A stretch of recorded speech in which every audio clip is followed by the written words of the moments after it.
궁전 하나로 한 나라를 주력펴락하고 스스로를 살아있는 신으로 만든 왕이 있습니다. 바로 태양왕 루이 14세죠. 오늘 우리가 들여다볼 건 바로 이 베르사유 궁전인데요. 이건 그냥 아름다운 건물이 아닙니다. 귀족들의 반란을 막고 왕의 권력을 신격화하기 위해 모든 디테일이 치밀하게 계산된 그야말로 소름 돋는 브랜딩 전략의 결정체였어요. 자, 그래서 오늘의 핵심 질문은 바로 이겁니다. 도대체 어떻게 이 눈부시게 화려한 궁전 하나가 한 왕조의 기틀을 다지는 동시에 결국 그 왕조를 파멸로 이끄는 불씨가 될 수 있었을까요? 이 질문을 따라가다 보면 권력이 어떻게 만들어지고 또 어떻게 무너지는지 그 무서운 양면성을 보게 되실 겁니다. 모든 이야기에는 시작점이 있기 마련이죠. 루이 14세의 이 거대한 프로젝트, 베르사유의 시작은요, 놀랍게도 어린 시절에 겪었던 아주 끔찍한 트라우마에서 비롯됐습니다. 프롱드의 난이라고 들어보셨나요? 귀족들이 왕을 상대로 일으킨 내전이었는데요. 이때 어린 루이 14세는 자기 수도인 파리에서 쫓겨나는 엄청난 굴욕을 겪습니다.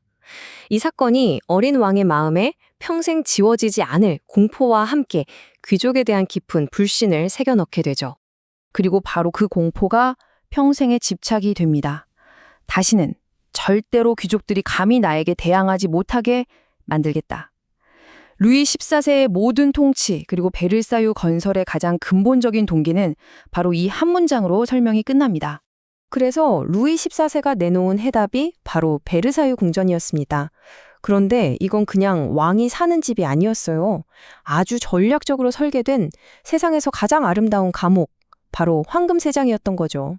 전략은 아주 명확하면서도 어떻게 보면 무서웠습니다. 지방에서 저마다 막강한 힘을 갖고 있던 귀족들을 그들의 본거지에서 아예 떼어내는 거예요.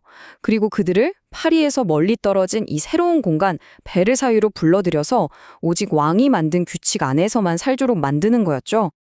자, 이 숫자 1400. 이게 뭘 의미할까요? 이게 바로 베르사유 정원에 있는 분수의 개수입니다.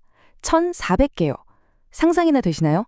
이런 어마어마한 규모와 화려함은 그냥 돈 자랑이 아니었습니다. 이건 왕의 권력은 신과 같다는 걸 모두의 눈앞에 보여주는 아주 강력한 시각적 선언이었어요. 네, 이 문장이 베르사유의 모든 것을 설명해 줍니다. 궁전의 기둥 하나, 벽에 걸린 그림 한 장, 심지어 정원의 길 하나까지 모든 건축 디테일에는 귀족들의 힘을 약화시키고 왕을 숭배하게 만들려는 정치적인 의도가 숨어 있었던 겁니다. 자, 그럼 지금부터가 진짜 재밌습니다. 루이 14세가 어떻게 자기 자신을 태양왕이라는 역사상 가장 강력한 퍼스널 브랜드로 만들었는지 요즘 시대의 마케팅 용어로 한번 분석해 볼게요. 이건 정말 천재적이라고 밖에 할 수 없어요. 그의 브랜드 전력은 크게 세 단계로 나눌 수 있습니다. 첫째, 자기 자신을 상징하는 심볼을 신의 경지로 끌어올리고요.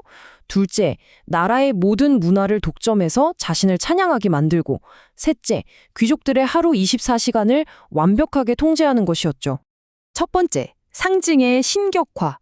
그는 왜 하필 태양을 자신의 상징으로 골랐을까요? 생각해보세요. 태양은 온 세상의 중심이고 모든 생명의 근원이잖아요. 바로 그겁니다. 프랑스 중심은 바로 나, 루이 14세다 라는 메시지를 사람들 머릿속에 아주 강력하게 각인시킨 거죠. 베르사유 궁전 곳곳은 그가 곧 태양신 아폴론이라는 걸 암시하는 예술작품으로 도배되다시피 했습니다. 근데 진짜 대단한 건요, 그냥 상징으로만 쓴 게 아니에요. 14살 때 밤의 발레라는 공연에서 직접 태양 역할을 맡아서 춤을 춥니다. 어릴 때부터 스스로가 브랜드의 화신이 된 거죠. 여기서 더 나아가서 왕립 예술 아카데미 같은 걸 만들어서 모든 예술가, 작가, 음악가들을 후원해요. 그럼 그 결과가 어떻게 됐을까요?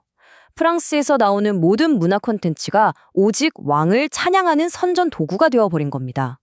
이게 바로 문화의 독점이죠. 자, 여기서 멈추지 않습니다. 루이 14세는 이제 궁정의 아주 평범한 일상생활 자체를 왕을 중심으로 돌아가는 복잡하고 화려한 권력의 연극 무대로 바꿔버립니다. 당시 베르사유에 살던 귀족의 하루를 한번 보세요. 아침에 왕이 일어나는 기상식부터 모두가 보는 앞에서 점심을 먹는 공개 식사, 잠자리에 드는 취침식까지 왕의 모든 사적인 순간이 하나의 공식 행사가 됐습니다. 귀족들은 이 사소해 보이는 의식에 참여해서 왕의 눈도장이라도 한번 받으려고 치열하게 경쟁해야만 했어요. 정말 놀랍지 않나요? 왕의 가장 개인적인 순간을 지켜보는 게 최고의 영광이 된 거예요. 이걸 통해서 루이 14세는 귀족들이 가진 야망과 에너지를 다른데, 예를 들면 반란 같은 데 쓰지 못하게 하고 오직 자신에게만 집중하도록 완벽하게 통제했던 겁니다. 심지어 패션, 옷 입는 것까지도 아주 중요한 통제 수단이었습니다. 스스로 화려한 가발이랑 하이힐을 신어서 권위를 과시했고요. 특히 저 붉은 굽 하이힐은 왕족만 신을 수 있는 특권의 상징으로 만들었죠. 또 귀족들이 궁정의 최신 유행을 따라가려면 비싼 옷이랑 장신구에 어마어마한 돈을 쓰게 만들었어요.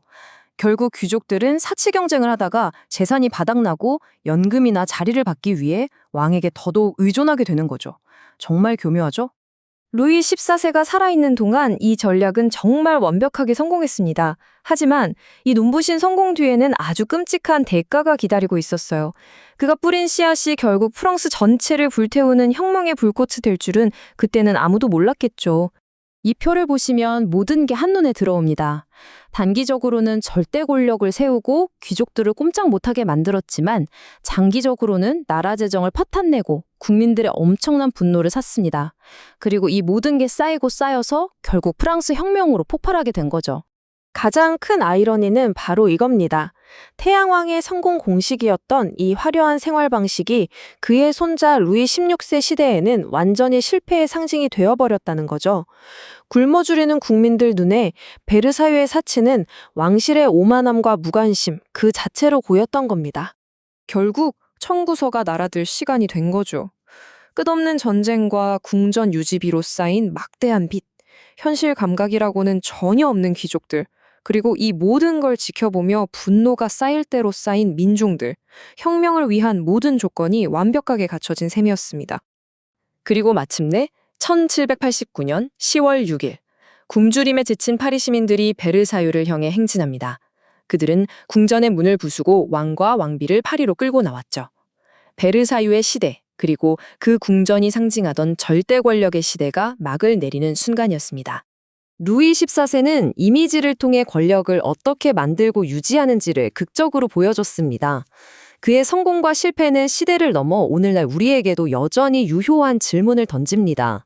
지금 이 시대의 리더들은 그의 천재적인 브랜딩과 그 비참한 결말에서 과연 무엇을 배우고 있을까요? 한 번쯤 깊이 생각해볼 문제입니다.